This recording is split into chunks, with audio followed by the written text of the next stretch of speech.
번째 발표는요. 작년에도 저희 해시태라운지에 왔었는데 이더리움 블록체인 기반으로 가상현실 플랫폼을 만들어서 그 안에서 실질적으로 사람들이 토지를 살 수도 있고 팔 수도 있는 그런 기반의 서비스고요. 작년 말쯤에 실질적으로 토지를 판매를 해서 성공적으로 끝낸 팀도 있습니다. 디센트럴랜드의 코파운더인 아리랑 에스테반을 소개하겠습니다. 큰 박수 부탁드리겠습니다. Hi everyone, I'm Ari, and this is Esteban, my co-founder. We are the team at Decentraland, the blockchain-based virtual world. And today we're going to talk a bit about what we have been doing for the past few months and what's next for us in 2018. But first, I want to thank all the Hash team to have us here. We actually were already in this lounge back in August, a few days before our token sale, and have very fond memories of that one. So happy to be here again. Here.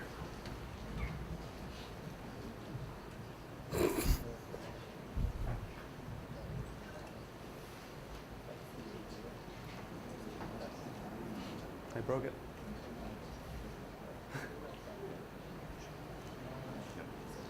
All right, cool.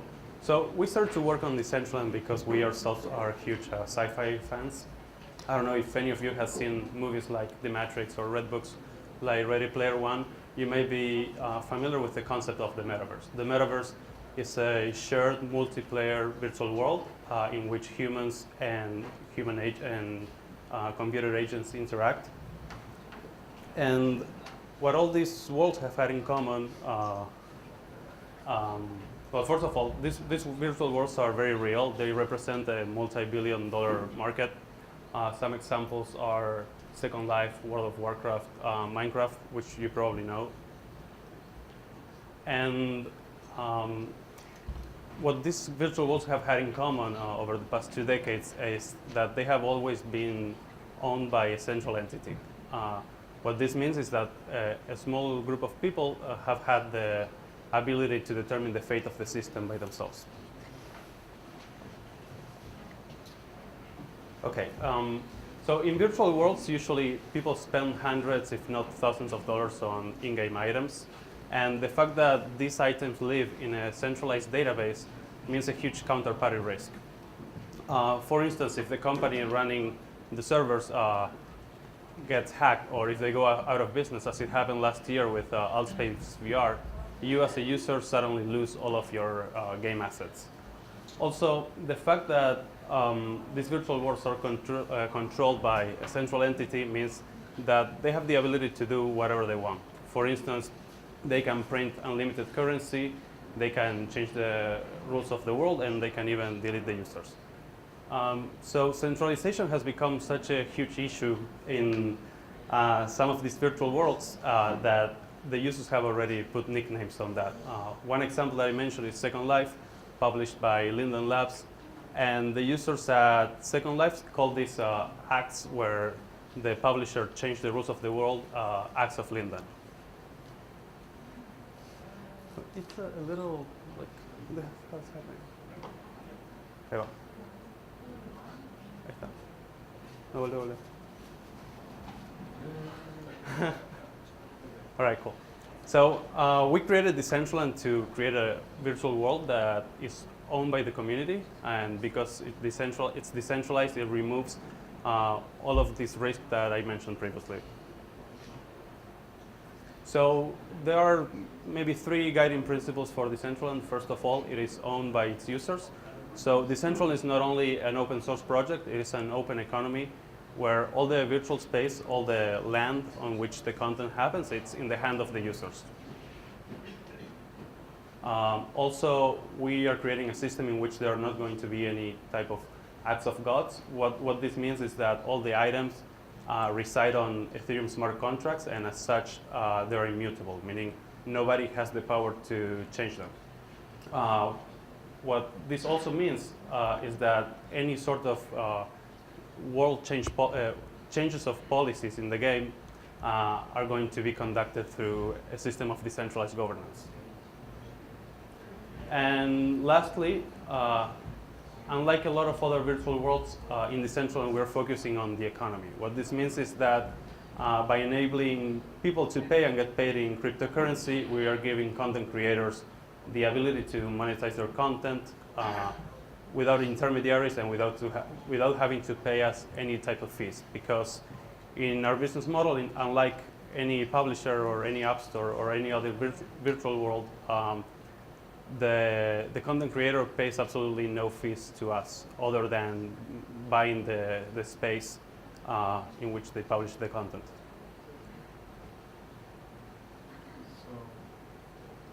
So Decentraland is a multi-user persistent wall based on peer-to-peer technologies like WebRTC or IPFS, which means that there's no central server needed. That's our goal, that we can shut down our servers and the world keeps on going. And it's all powered by Ethereum and open source software with the goal of being able to continue to keep that promise of surviving us shutting down the servers. So so that was a brief overview of what is Decentraland, and we want to introduce some of the use cases behind it. Okay. Sorry about that. So Decentraland is mainly a platform for gaming, but also as a social space. It's a place for online communities to develop, and to a lesser extent, it's going to be a place for e-commerce and advertising. So let's talk about gaming. So Decentraland, in essence, is a virtual world that is divided in parcels of land. Parcels of land is, you can probably understand it as a 3D domain. So on a web domain, you can publish any sort of content and application. On a 3D domain, like the land, you can do the same. And probably at the end of last year, you became acquainted with CryptoKitties. So CryptoKitties is a game whose logic resides on a smart contract, and surprisingly enough, it was very popular. So this game had a very basic logic, and where you could breed and mate the kitties and trade them for each other, but they had the peculiarity that the kitties, the items, were scarce, and because of their scarcity, and arguably because of their value, they became very valuable. So people became like very addicted to the logic of trading this, and just like in 2017, we saw a lot of people investing in ERC20 tokens. Now, towards the end of last year and early this year, there are a lot of projects that are creating games, and people are starting to treat these assets also as like an investment.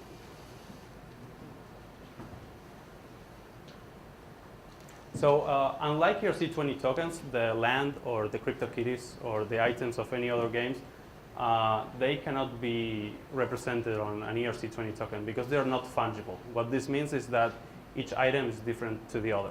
For instance, the land is different from other land because each land has its own geographical location, and the same goes with the kitties. Each CryptoKitty has its own attributes, which makes it different from other kitties. And that's why since late last year, we've been working with the CryptoKitty team on coming up with a new token standard for these items. Originally, it was the ERC 721, but then we came up with our new standard that Esteban's going to talk about a bit more later. So the value, so when these games became popular, our community suddenly realized that Decentraland was the ideal playing ground for these games because even though they're valuable, currently they are only numbers on a ledger, to put it in a way, and they can only be experienced on a centralized website. So Decentraland is going to serve as a place first where you can show your valuable items to others because people like to show off, and also a place where you could integrate those items into more complex gaming logics and probably, for instance, have your kitty fight another kitty or have games that are already coming up with more complex gaming mechanisms. So one such game is from our friend here. It's called Ethereum. Ethereum is a game where you have monsters, and each of these monsters is a non-fungible asset. And you can challenge, you can train your monsters and level them up and fight against castles. Similar to Pokemon perhaps, but it's decentralized, and this gives the users the certainty that their assets are not going to be eroded in value. So these games have been incredibly profitable. Since they launched last month, and they're a team of 3 people, they've already made $300,000 in revenue. And another sign that this year we're going to see a lot more than this of these types of games is that public companies like Baidu or NetEase in China have come up with similar games. So we foresee that this is going to be a very large market in itself, and we're going to be focusing some of our efforts on supporting this ecosystem. Yes. So given that it's going to be such an important thing for us, for Decentraland, and for the whole ecosystem, we are pushing a lot of effort into making this standard a really a good standard. Last week we've been in San Francisco with the IDEO folks and the 0x team, trying to improve on this standard, which we call ERC 821. The code is out there already. You can fork that and create your own NFT asset registry. Some of the improvements that we made to the standard is having it use less gas and make it more safe than it was before. Right now there are about $4 million USD in worth of tokens lost in contracts that cannot spend the tokens that they have. So that's why ERC 223 and 777 are trying to solve that problem. So we've added some security measures so that we're sure that your contract can spend the tokens before actually sending them towards that contract. So I'm going to talk a little bit about our land sale. So back in August, September, we had our token sale, and then we started immediately working on, well, growing the team, but other than that, on distributing all the land on which people are going to create the content. So we did this in 2 different ways, because people in our community wanted to own their land privately, but they also wanted to participate in larger projects. So for those that wanted to participate in larger projects, we gave them the ability to publish proposals for what we call districts. A district is basically a group of people that has a shared interest or a shared aesthetic, for instance, a cyberpunk city. So we created an Ethereum application where any of our users could use the mana token to buy land and send it to the districts. The most popular district is the one that I mentioned. It's called Ethereum, and people contributed over $1 million worth of land to their district, surprisingly, right? And also, the other way for us to distribute the land was to have an auction. So the reason we had an auction was, as I said, all the lands had their own location. So they were, people thought of different lands as having different value because of their location. Mainly because we specified that the users would all spawn or appear in the center of the world. So naturally, all the lands that were nearby that center, people paid a lot more for that than the ones farther out. So we sold a total of slightly over 70,000 land parcels, and people spent a little over $16 million at a time.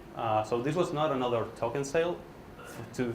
For this, people used our token, our ERC20 token called Mana, and as they used the token, it didn't come to us. It was just burned.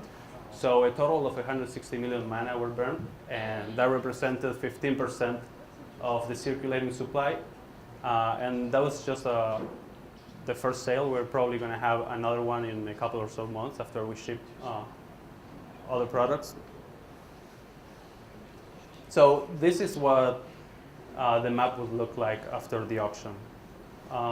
So the gray and white areas are public roads and public plazas respectively, so you cannot own these parts, and the content on the plazas is going to be determined by the community, either by voting or by the community renting them off to projects or anyone who wants to put their content there, because it's very valuable space. Then the light blue areas are all these districts. Etheria, which is the largest one, is the one on the upper right-hand corner. And there were a total of 55 projects of this kind. So a lot of them are online communities that just want to have a place to hang out, like they do on online chats. Others are like private groups that want to create business or games. They're all of all sorts. You can go to our GitHub to see them. And finally, the green parcels are the ones that were bought privately by individuals. So the way this worked is that you could bid on a land, and someone could outbid you. So we ended up having like a bidding war, and people ended up paying like pretty significant money for this. So this is a visual representation of what the relative price of the parcels was. So the areas that are in lighter red mean that they were more expensive, and there are pretty like fascinating patterns here. So we can see that people paid a lot more for areas around the plazas and around the roads, and also for some areas that are next to the districts. To give you an idea, the land that someone paid the most for is one land right near the center, and each land is 10 by 10, so pretty much like this room, and the highest bidder paid about $90,000 for a single land. But the average price for all the lands were $300 each, and for the ones in the inner circle, so in the areas closer to the center, were about $2,000 to $3,000. So this is another visual representation of the price. It's supposed to be moving, but as you can tell, the land parcels near the center, people paid like a lot more relative to the rest. Okay, and I was not going to present this, but so as we are going to support a lot of projects that have non-fungible tokens as their basis, we started to design and work on coming up with a decentralized exchange where all these projects can sell their tokens.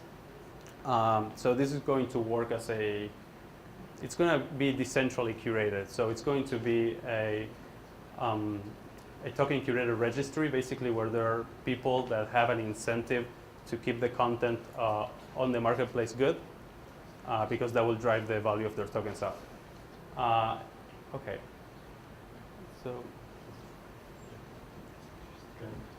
So some project updates since then, since the auction came out. We've got a lot of teams working on different projects and products. We're releasing tomorrow or this week a land manager for the people that participated in the auction to transfer back and forth land to other users.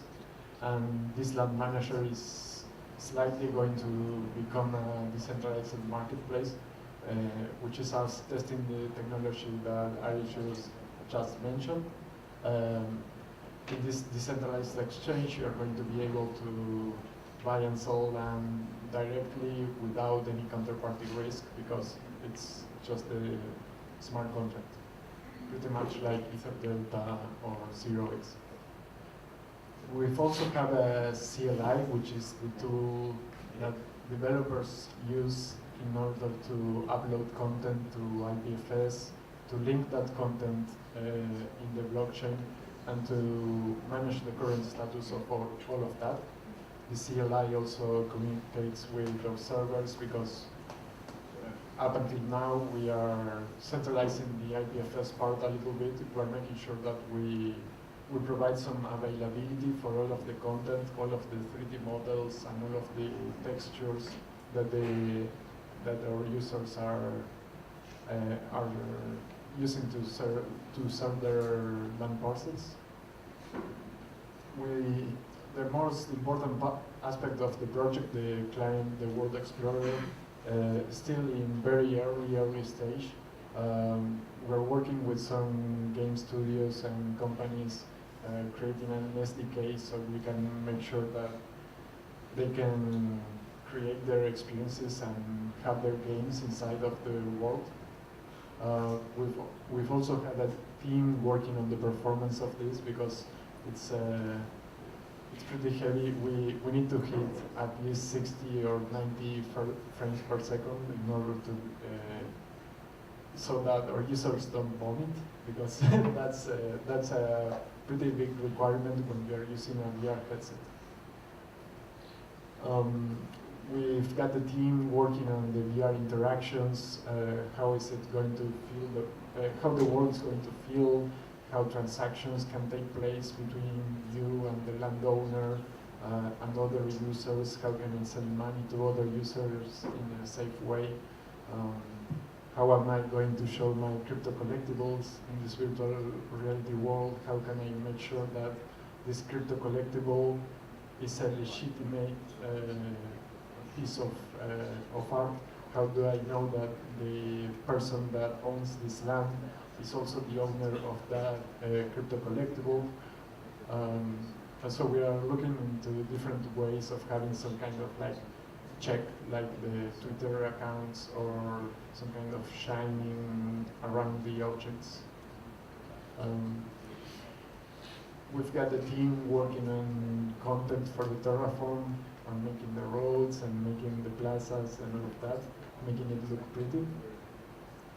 We've got a team working on content moderation, which is for all the content that is served from our own servers, we need to be sure that it's appropriate for the audiences.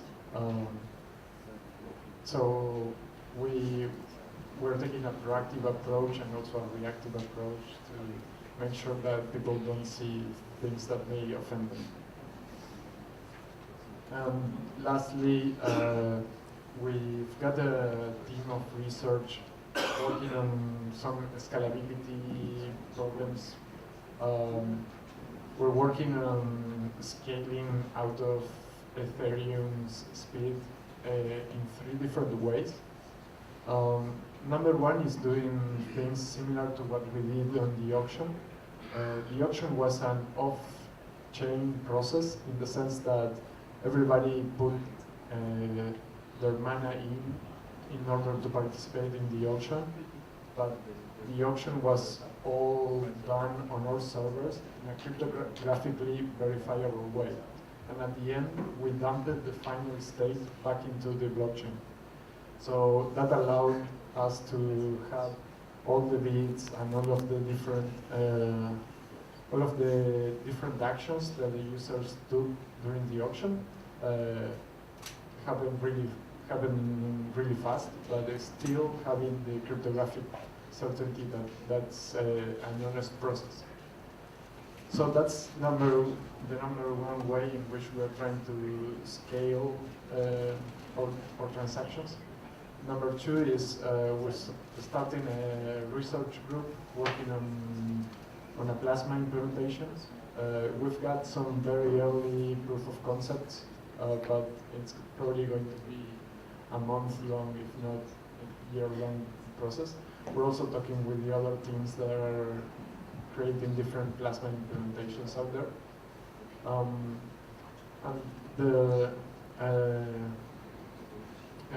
We're looking at other ways to scale, but those are the 2 main ones. The other one is using Raiden or Lightning Network for the simple payments. I already told you about ERC-821, which is the token standard. So that's kind of like what the team is working on. I wanted to share as well our roadmap on what are we going to work on next. We're organizing the work that our teams are doing in different user themes. User themes are the hypothesis on what we think that our users need. Number one is to trade digital assets inside of the world. Another user need is to build on top of their land. We expect our users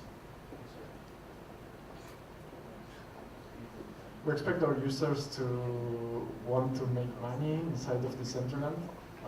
This is also aligned with our idea of having or putting our attention first into making an economy within this game. We are hoping our users socialize online and grow their communities.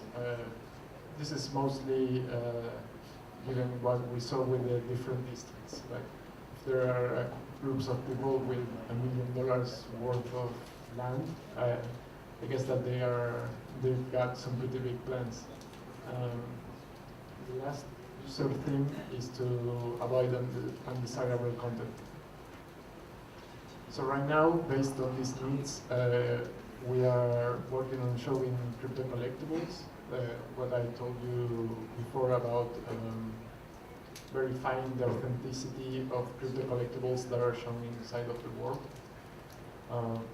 We've got the CLI and we're improving on that, making sure that the users can edit their scenes on top of their land. We are developing this marketplace so users can buy and sell land from each other. Our content team is working on the default roles and the default experience.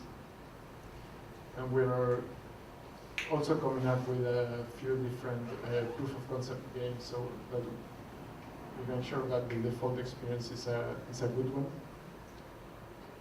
We're working with the district leaders on how can we make the experience of managing all of that land and deploying them, all of their land in an effective way, because these are very heterogeneous organizations. Some of them are groups of 7 or 10 people, some of them are 2 or 3, some of them even disappeared and we don't know what to do about it. But those are the smaller ones. We also have some tools that we eventually are trying to automate with through different ways. Right now we are probably going to integrate with Mechanical Turk to have people look at screenshots of the world and judge on whether that content is suitable for our audiences or only mature audiences and stuff like that. Next, we'll be working on having games and not only like display of crypto collectibles. For example, the project that Ari just mentioned, the theme one, we're looking to have users battle their crypto collectibles inside of Decentraland.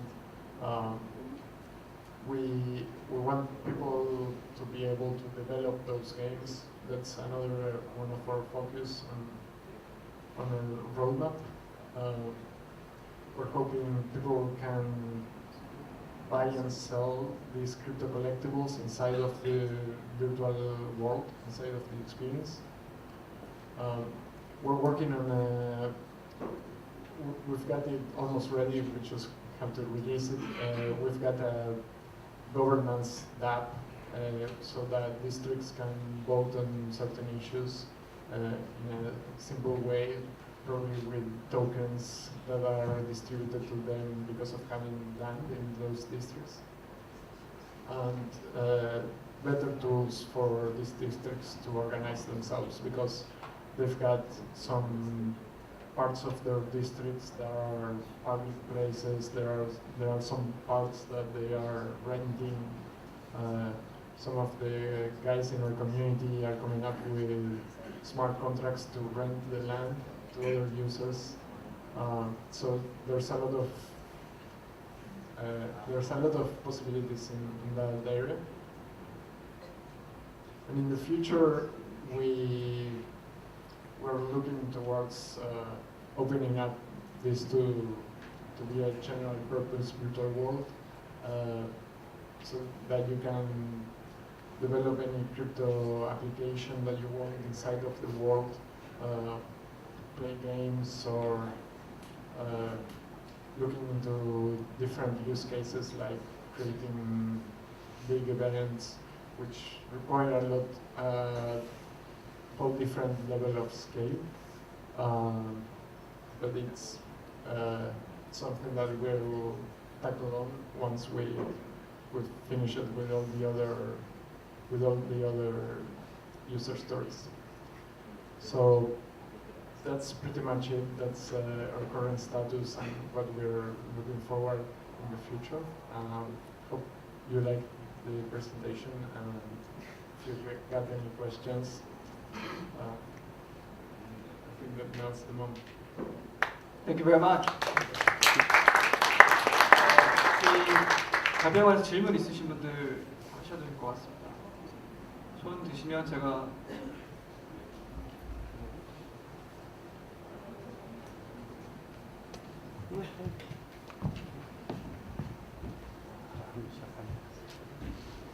First of all, thanks for your presentations. I have 3 questions. The first is, actually I heard about some kind of the command line interface, but I think it's only for the initial developer programmer.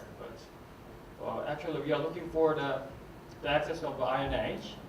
So we are actually, do you have a plan about for users, the normal users, to build their own structure on their land, like some user familiar, some graphic edit tool?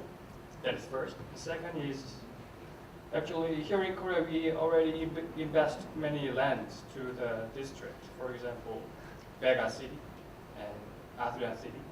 But both they release even white paper, something like white paper, and they even release, try to just release the Vegas coin, something like that. But others just keep mum. Do you have any information from that? So, do you have any plan to control the district? That is second. And last is this almost the same question, but we are eagerly waiting for. I think this time is the edge of the Bronze Age. So we eagerly want to access some Iron Stage because we want to sell and buy some lands and non-fungible tokens, something like that. This last. Thanks. Cool. Thanks for your questions. So I think the first question was about whether we would have tools for the end user to be able to create the content. So actually, before we released the CLI, we were working on an end user tool, like a drag and drop editor. But we realized, and by talking to other projects that have done something similar, we realized that our focus should be initially on the developers, because they are the ones that, with the least amount of effort from our end, will be able to come up with the highest type of quality. Because on the command line, you can create, you can use arbitrary code and create more complex experiences than what we will be able to deliver with a drag and drop editor in a matter of months. So our focus, at least initially, is only going to be on developers. So the way this is playing out, for individuals, we opened up a marketplace where actually we partner up with District 0x, which has ETHLands. ETHLands is a marketplace for technical talent. So what a lot of people are doing is just contracting or hiring 3D developers, artists, so that they can build it for them. And for the districts, the way it's playing out is a lot of them have internally some developers, and they have those developers create the content for all the districts, or they are as well subcontracting to other people. So in a nutshell, initially the focus is going to be on developers, and later on, but it's not our focus now. We're going to eventually have tools for the end user.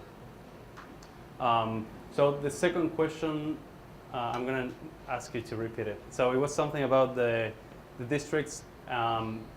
So, I mean, our view with Decentraland is that once the land is in the hands of the users, we don't really want to meddle with what they do or what they don't do.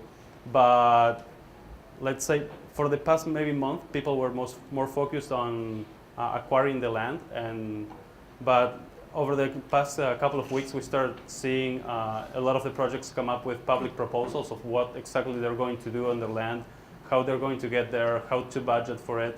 And actually from Decentraland, we've been like offering them help, whether it's technical or maybe some initial funding so that they can get to an MVP.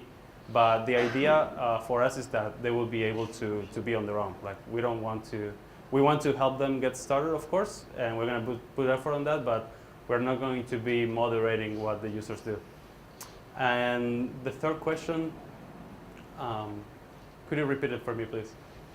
The surveys, actually we want to know, it's like time and date, but just it's okay to approximate some timetable about maybe to assess the INA. Okay. So he presented all the projects that we have ongoing. And until we launch the public product, it's going to be at the very least 6 months. So until then, what people are going to be able to do is buy land at the marketplace and build the content and maybe share the content with other people. But the end experience of the web browser client or the VR client are not going to be publicly accessible until much later this year, because this. So while we like creating everything in the open, because we are used to building open source software, since we are sort of like a public company, it's very important to have like a good release where everything all the kinks have been ironed out. So we're going to delay the release until we have like a good final version. So to give you an example, we were just talking to a gaming company, and they told us that it usually takes about 2 years for them to release anything. And we finished our token sale in September. So I think we're moving really fast. We grew our team from 5 to 20 people in the past month and a half, but it's going to take a little bit of time. However, we're like, if anyone's really like keen on seeing what we're doing, we're opening up the client to some early adopters so that we can start getting feedback on how it works and we can develop it along their needs. Thanks for your questions. 질문 또 있으십니까?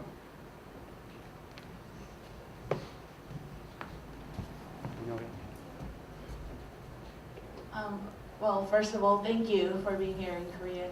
So let me get this straight. So there are lots of use cases, right? Gaming, e-commerce, online communications, but you said mainly gaming will be main focused area. So would there be specific reasons why gaming, or like, do you guys have better environment for gaming development? So it's a matter of focus. We can only cater to one thing at a time, and in every startup, you always have to try to solve one problem very well before you expand on other areas. So if we didn't do that, we would be at risk of not really solving anything well. And initially, we were going to have an approach of being like a general purpose open virtual world from the very beginning, but given the traction that all the games are having, and there's a very good differentiator for us when we support crypto collectible-based games, and that the market is seeing that. I mean, actually, it has already become a good business use case. So we're going to pursue that initially. However, I mean, we're still developing some of the functionalities that would enable things like communication. For instance, pretty much from the beginning, you're going to be able to talk to people via voice and text chat. So that's going to enable other types of interactions. But most of our marketing resources and business development resources and development resources are going to be focused on making projects like Ethermon very successful on Decentraland before we move beyond that. Then, like, related questions. Are you guys a big gamer? like, or used to be? May? Yeah, so I mean, while growing up, I used to be playing games all the time and like online multiplayer games. Nowadays, I don't play as much because I work mostly. And also, I was a big fan of collectible card games like Magic the Gathering, and that's why our token is called Mana. Thank you. Yeah, you're welcome. 네, 혹시 마지막 질문 하나만 더 갖고 질문 끝내겠습니다. 혹시 있으시면.